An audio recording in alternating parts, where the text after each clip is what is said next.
खुदावंद आप सब के साथ हो। हमारे लिए आज की अंजील मुकद्दस लूका के मुताबिक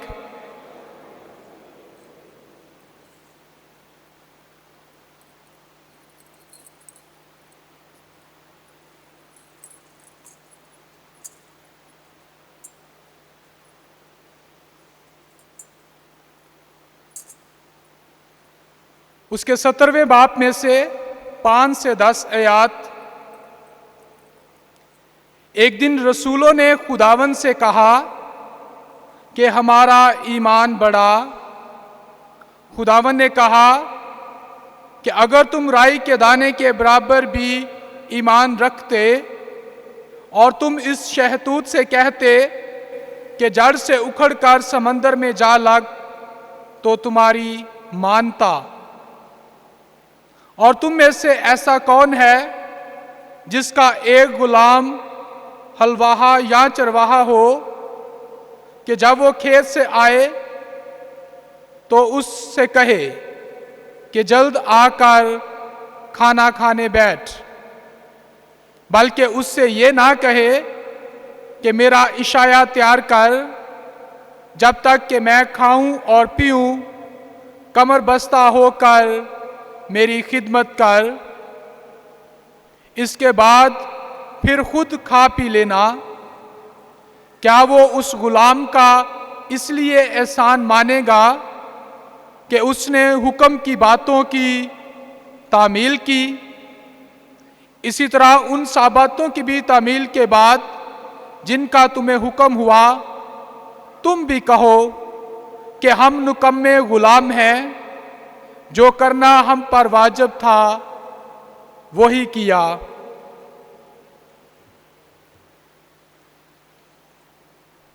अंजील मुकद्दस के वसीले से हम सब की खताएं मुआफ की जाएं। अजीज़ भाई और बहनों, आज हम साल का 27वां इतवार मनाते हैं और ये खुदा ही की मेहरबानी है कि खुदा ने हमें ये नया साल अता किया, जिसमें हम अभी साल के इख्तिताम की तरफ रवां दवां हैं। अक्टूबर का महीना शुरू हुआ, बहुत सारी बरकतें और खुशियां लेकर आए। सितंबर का महीना, सारे महीने ही। और इस महीने में आज की ख़ास बात जो हम देखते हैं कि शागिर्दों ने यसू से दरख्वास्त की कि हमारा ईमान बढ़ा। कलाम इनके पास था, इनके पास अंजील नहीं थी, अंजील यसू मसीह के ज़रिए आई, लेकिन इनके पास शरीयत, तौरेत, ज़बूर, सहाइफ अंबिया इनके पास मौजूद थे, जिन्हें ये पढ़ते थे। और ये अभी तक ईमान का एक मसला जो वो समझना चाहते थे कि खुदा इंसानों के बड़ा करीब है, क्योंकि हज़रत मूसा की शरीयत में एक बात थी कि रहम कम था और सज़ा ज़्यादा थी। सज़ा देने वाला खुदा ज़्यादा बताया जाता था। खुदा तुम्हें सज़ा देगा, खुदा तुम्हें ये करेगा, खुदा तुम्हें नस्लों के लिए सज़ा देगा। लेकिन हम देखते हैं कि हबक्कूक नबी की बात की आज के तिलावत में भी वो ये कहता है क्या खुदा, मैं हर तरफ जुल्म ही देख रहा हूँ, हर तरफ जुल्म है, तशद्दुद है, और ऐ खुदावंद कब तेरे लोग अमन से रहा करेंगे, कब रहेंगे? और ये बात हम देखते हैं कि यसु मसीह में आकर बताते हैं कि खुदा सज़ा देने वाला खुदा नहीं। हबक्कूक नबी में भी हम देखते हैं फिर क्या लिखा कि ईमान से सादिक ज़िंदा रहेगा। ईमान से यानी कलाम है, कलाम यहूदियों के पास भी था, अभी भी है, कलाम है, लेकिन कलाम की जो रूह है, कलाम की रूह को समझना सिर्फ कलाम की आयतों को समझना नहीं है, कलाम की आयतों को समझना नहीं है, उन आयतों में क्या खुदा क्या फरमाता है। मिसाल के तौर पर हम देखते हैं कि बनी इसराइल जब ग़ुलामी से बहरे कुलज़म पार करने लगे, नए मुल्क में आने लगे, तो उससे पहले खुदा ने उन्हें 10 अहकाम दिए, 10 हुक्म दिए। और 10 हुक्म भी इसलिए दिए कि जब तुम नए मुल्क में दाखिल हो गए, नए मुल्क में दाखिल हो गए, तो इन अहकामात पर अमल करना, इन अहकामात पर अमल करना, ये उनको बताया गया कि ये वो अहकाम हैं जिन पर तुमने अमल करना है। अगर इन बातों पर अमल करोगे तो खुशहाल रहोगे। फिर किताब में ये बताया गया, अगर किसी से गलती हो जाए, बेशक शरीयत में था दांत के बदले दांत, आँख के बदले आँख, ये बात सही है, लेकिन लोगों ने इसी को ज़्यादा समझा कि दांत के बदले दांत, आँख के बदले आँख। लेकिन ये भी लिखा, जब खुदा ने उनको मुल्क दिया, उस मुल्क में शहर बनाए गए, 2 शहर बनाए गए। उसमें था कि अगर किसी से गलती हो जाए, किसी से गलती हो जाए और उसको एहसास हो जाए, वो खुदा पर ईमान रखता है, सिर्फ पढ़ता ही नहीं है, खुदा पर ईमान रखता है कि खुदा मेहरबान है, वो ईमान रखता है खुदा प्यार करता है, वो ईमान रखता है कि खुदा माफ़ कर देता है, तो वो अगर भागकर उस शहर में आ जाए, उस शहर में आ जाए, तो उसको कोई नहीं मारेगा, उसको कोई नहीं मारेगा। क्यों? उसको मौका दिया जाएगा कि वो तौबा कर ले। मारना हल नहीं था, मारना हल नहीं है, तौबा करना हल है।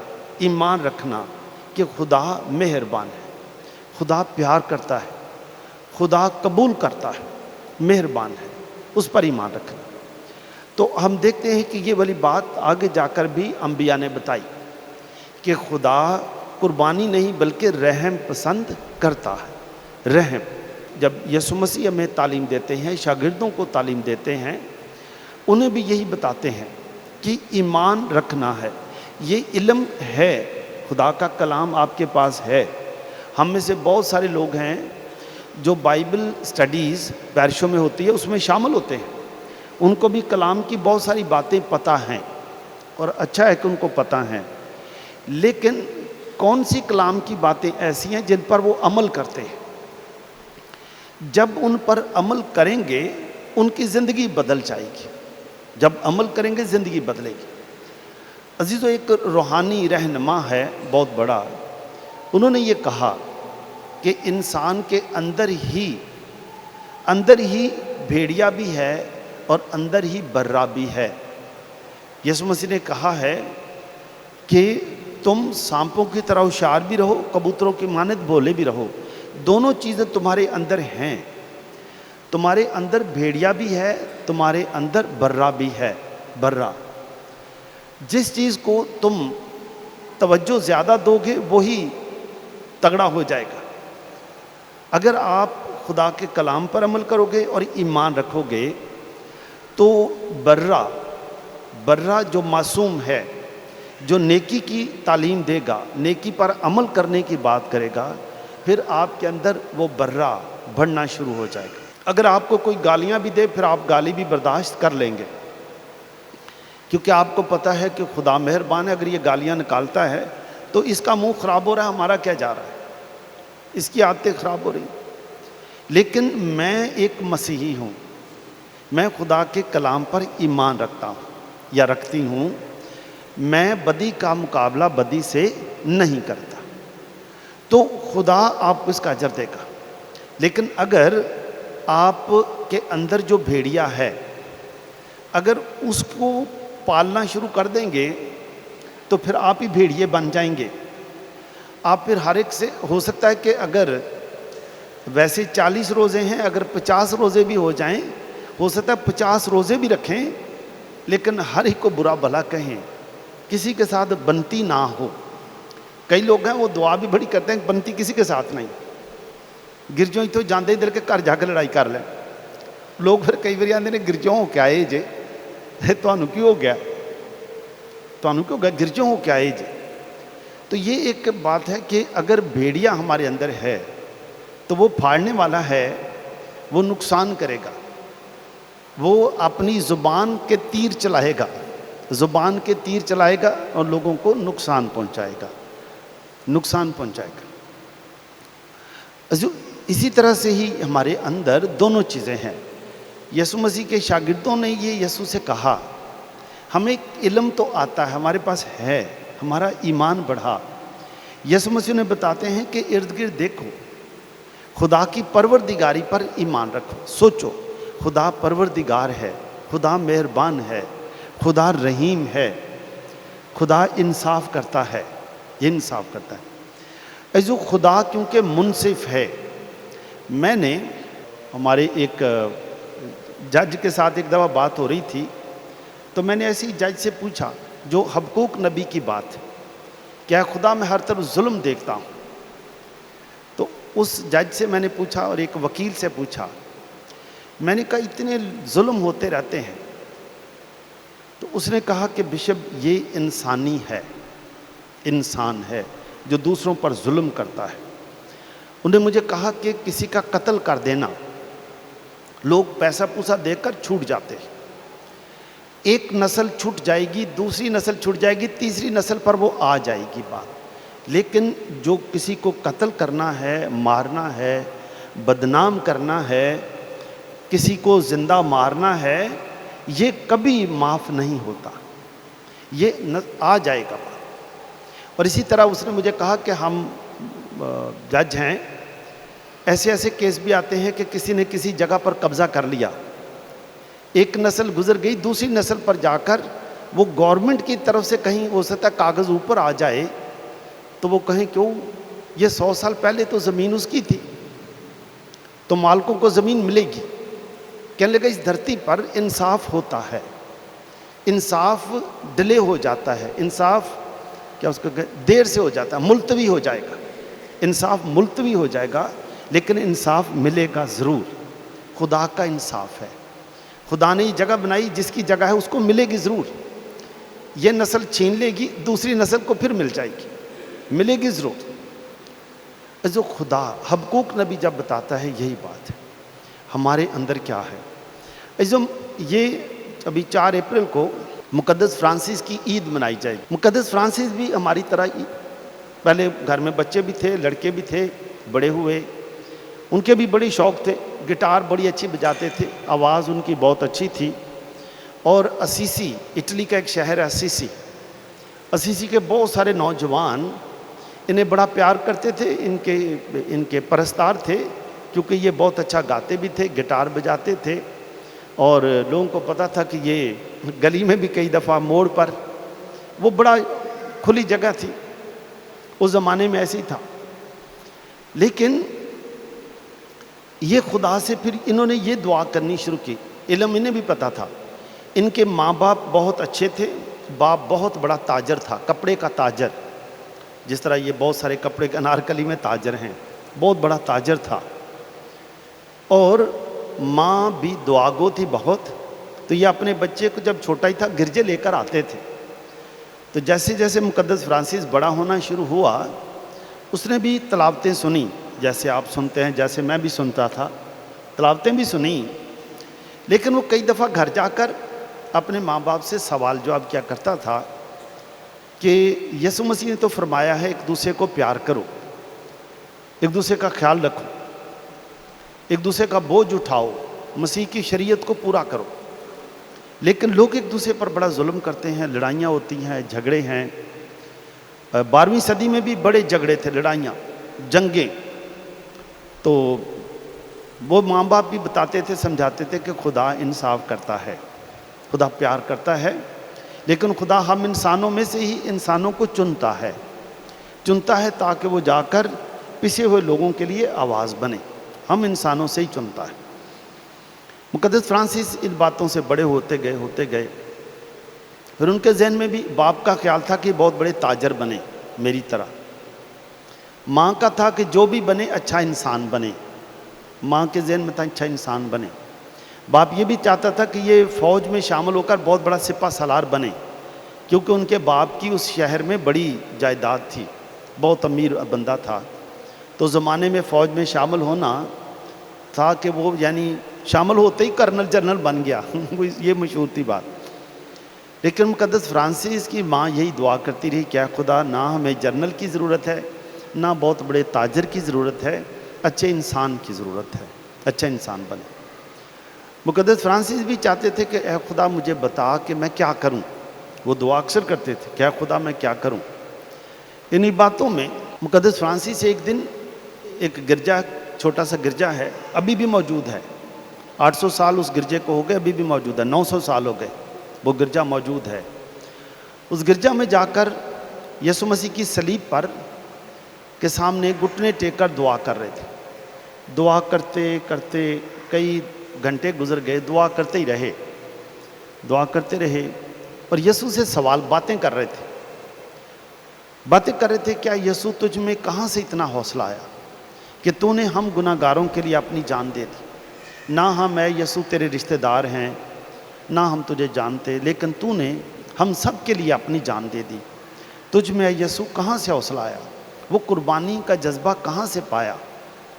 اور دعا کر رہے تھے کہ اے یسوع مجھے بھی بتا مجھے کیا کرنا ہے، زندگی تو ایک ہی بار ملی ہے، میں اچھے کاموں میں استعمال کرنا چاہتا ہوں، میں کیا کروں؟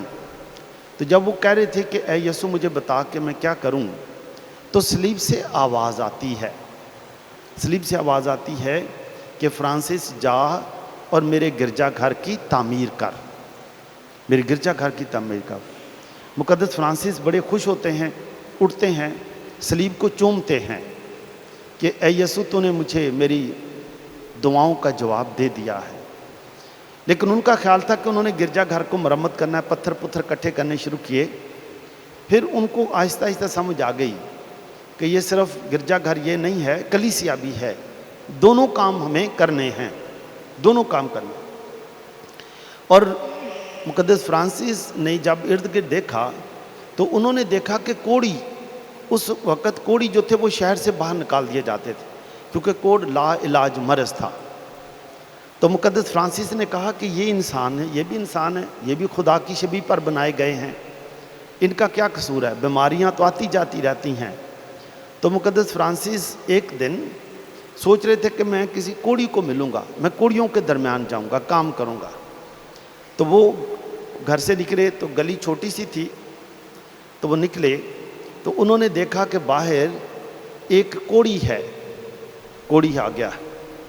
تو اس زمانے میں یہ بھی تھا کہ جو کوڑی تھے وہ اپنے گلے میں ایک گھنٹی رکھتے تھے، تو اگر وہ صحت مند بندے کو دیکھتے تھے کہ ہماری طرف آ رہا ہے تو وہ گھنٹی بجاتے تھے تاکہ وہ جو شخص ہے صحت مند شخص وہ ہماری طرف نہ آئے، بلکہ اگر ہوا اس طرف کی چل رہی ہے وہ اس ہوا میں بھی نہ آئے کہ ادھر سے جراثیم ادھر نہ چلا جائے۔ بہت لوگ ڈرتے تھے۔ مقدس فرانسس نے اب کوڑی کو دیکھا، اب مقدس فرانسس کے لیے مسئلہ پیدا ہو گیا۔ اب وہی بات جو میں نے پہلے بتائی ہے کہ اندر بھیڑیا بھی ہے اور برا بھی ہے، اب وہ کس کی بات مانے گا؟ تو مقدس فرانسس نے کہا کچھ بھی ہو خدا پر ایمان ہے۔ جو بات آج ایمان کی بات کی گئی، شاگردوں نے کہا کہ ہمارا ایمان بڑھا۔ مقدس فرانسس نے کہا کیا خدا میرا ایمان ہے کہ میں ہی ان کی خدمت کروں گا اور کوڑ مجھے کچھ نہیں کرے گا، کوڑ کی بیماری کچھ نہیں کرے گی۔ مقدس فرانسس آگے بڑھے اور کوڑی کہہ رہا تھا نہیں پیچھے چلے جاؤ۔ مقدس فرانسس نے کہا تو بھی میری طرح انسان ہے، مجھے بھی کوڑ ہو سکتا ہے، مجھے بھی ہو سکتا ہے۔ مقدس فرانسس آگے بڑھ گئے اور کوڑی پیچھے ہٹنے شروع کی۔ مقدس فرانسس نے اس کو گلے لگا لیا، اس کو گلے لگا لیا اور اس کے جو ہاتھوں پر کوڑ کے زخم تھے ان کو چوم لیا کہ تجھ میں نے یسوع کی تصویر دیکھی ہے، تو انسان ہے، ہماری طرح بنایا گیا ہے۔ اور مقدس فرانسس نے جیسے ہی کوڑی کو ہاتھ چوما، پیچھے ہٹا اور کوڑی غائب ہو گیا۔ مقدس فرانسس سمجھ گئے کہ یہ یسوع ہی ہے، یسوع تھا جو مجھے کوڑی کے روپ میں ملنے آیا تھا، اور میں نے اپنے یسوع کو پا لیا ہے۔ اور جو ہم دیکھتے ہیں کہ مقدس فرانسس کا یہ ایمان کہ خدا قادر مطلق ہے۔ اسی طرح 12ویں صدی میں جب جنگیں جاری تھی، جن کو صلیبی جنگیں کہتے ہیں، بڑی لڑائیاں ہو رہی تھی، جنگیں، مقدس فرانسس نے کہا کہ میں بھی جنگ میں حصہ لوں گا۔ لوگوں نے کہا تو جنگ میں کیسے حصہ لے گا؟ اس کے ویسے 5000 شاگرد بن چکے تھے۔ مقدس فرانسس بھی समुद्र के रास्ते जहाज़ों पर फ़ौजें आती थी। ये भी एक जहाज़ पे बैठ गया। अब इसने मिस्र पहुंचना था। जो मुस्लिम फ़ौजें थी वो मिस्र में इकट्ठी होती थी, तो वो ये मिस्र के रास्ते ये मिस्र की तरफ पहुंचा। और मिस्र का जो बादशाह था सुल्तान अब्दुल मलिक, उनका ये बयान था, ऐलान था कि अगर कोई किसी मसीही का सर लाएगा, मसीही को पकड़ के लाएगा, उसे इनाम दिया जाएगा। तो ये जंग का वक़्त तो जंग ही होती है। मुक़द्दस फ्रांसिस यरूशलेम जाने की बजाय मिस्र की बंदरगाह पर उतर गए अपने एक साथी के साथ। तो वहाँ पर मुस्लिम फ़ौजों ने देखा कि वो ये तो अंग्रेज़ वाइट मैन है, इसको पकड़ेंगे बड़े पैसे मिलेंगे। तो वो उनको मारने के लिए आए। तो मुक़द्दस फ्रांसिस के पास एक छोटा एक झंडी थी, सफ़ेद झंडी। उन्होंने झंडी लहराई कि मैं अमन का सफ़ीर हूँ, अमन का सफ़ीर हूँ।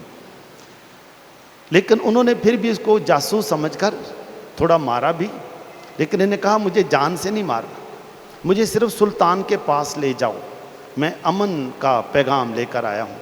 इनके पास कोई लेटर तो नहीं था, कोई लेटर तो नहीं था, लेकिन उन्होंने इनकी बात को समझने की कोशिश की, सुल्तान के पास ले गए। सुल्तान ने भी कहा कि ये जासूस तो नहीं। तो सुल्तान ने इससे कई सवाल किए। सवालों के बाद सुल्तान समझ गया कि ये वाकई ही खुदा का बंदा है। तो सुल्तान ने उसने और भी कई सवाल पूछे। फिर सुल्तान मान गया कि ये नेक बंदा है, ये अमन का पैगाम ही लेकर आया है और हम ये मेरा शाही मेहमान होगा। उसको अपने महल में रख लिया मुक़द्दस फ्रांसिस को। मुक़द्दस फ्रांसिस कई दिन वहाँ रहे। मुक़द्दस फ्रांसिस ने कई दिन रहकर अंजील की बातें उनसे की कि मैं मसीह का एलची हूँ और यसू ने मैं कहा है मुबारक हैं वो जो सुलह कराते हैं, मैं सुलह कराने आया हूँ। जंगों से जगह जीती जा सकती है, लड़ाइयों से जगह जीती जा सकती है, लेकिन लोगों के दिल नहीं जीते जा सकते। खुदा मेहरबान है, आओ हम उसी खुदा पर ईमान रखें जिसने ये धरती हमें दी है। सुल्तान इस बात पर मान गया और मुक़द्दस फ्रांसिस को सुल्तान ने बहुत सारे तोहफे भी दिए कि आप जाकर अपने मुल्क में भी अभी अमन की बात करें। अजीज़ों, यहाँ से मुस्लिम मसीही डायलॉग शुरू हो गए, मुस्लिम मसीही डायलॉग। और मिस्र में ये जगह अभी मौजूद है जहाँ मिस्र में सुल्तान की और मुक़द्दस फ्रांसिस की मुलाकात हुई थी। ये जगह मौजूद है। अजीज़ों, ये पिछले साल में ये वाक़या 1219 का है, 1219 का है। इसलिए पापा आज़म 2019 में अबू धाबी गए। उन्होंने कहा 800 साल पहले मुक़द्दस फ्रांसिस अमन के लिए गए थे, अब मैं भी उसी धरती पर, अरब की धरती पर 800 साल के बाद जाकर हम सारी दुनिया के साथ अमन की बात करेंगे। जो ये है, ए खुदा हमारा ईमान बढ़ा। आप अंदाज़ा करें कि जंगें जारी हैं, लेकिन मुक़द्दस फ्रांसिस का ईमान है कि मैं अमन का वसीला हूँ। मुबारक हैं वो जो सुलह कराते हैं। और मुक़द्दस फ्रांसिस की इस मुलाकात के बाद सुलह होनी शुरू हो गई। जो आज हम भी अपने घरों में भी जब हम बात करते हैं सुलह की, प्यार की, मोहब्बत की, कि खुदा मेहरबान है, खुदा प्यार है, खुदा माफ़ करता है, ये बातें हम बच्चों को बताते हैं। बच्चे भी समझ जाते हैं कि हमें बदला नहीं लेना चाहिए, एक दूसरे को माफ़ करना चाहिए, एक दूसरे को कबूल करना चाहिए। बाकी खुदा का काम खुदा को करने देते हैं। हमारी जो जिम्मेदारी है वो एक दूसरे का ख्याल रखना है, एक दूसरे की इज़्ज़त करनी है। अगर आज से मियाँ बीवी भी अपनी अपनी ज़िम्मेदारी पर ईमान रखें कि मैं एक अच्छी बीवी हूँ, मैं एक अच्छा शौहर हूँ, हम आज से और भी ज़्यादा प्यार और मोहब्बत के साथ रहेंगे, अपने घर को अमन का गहवारा बनाएंगे। ये बातें जब बच्चे भी माँ बाप से सीखेंगे, बच्चे भी सीखेंगे, तो बच्चे भी यही करेंगे। और ये बच्चे भी बड़े होकर जब इनकी शादियाँ होंगी, जहाँ भी जाएंगे या अपने अपने घरों में भी, तो देखिए एक घर से सिखाई हुई नेकी आगे जाकर अगर 4 बच्चे हैं, 4 बच्चे और अपने घरों को भी अमन का गहवारा बनाएंगे। اور یوں ہم جہاں بھی جائیں گے مسیحی جائیں گے، جہاں بھی کلیسیا ہوگی وہاں ہر گھر میں امن ہوگا، سلامتی ہوگی، اور ہمارے اندر کا جو وہ بھیڑیا ہے وہ بھی برہ بن جائے گا، بھیڑیا بھی برہ بن جائے گا، ہر طرف امن ہوگا۔ میری دعا ہے خدا آپ سب کو برکت دے، آپ بھی امن کا وسیلہ بنیں، اپنے گھروں کو بھی امن کا وسیلہ بنائیں، اور ہم مل کر ایمان رکھتے ہوئے کہ خدا امن کا خدا ہے، سلامتی کا خدا ہے، خدا پیار کرنے والا ہے، معاف کرنے والا ہے، پوری دنیا کے لیے ہم امن اور سلامتی کا وسیلہ بنیں مسیح خداوند کے وسیلے سے۔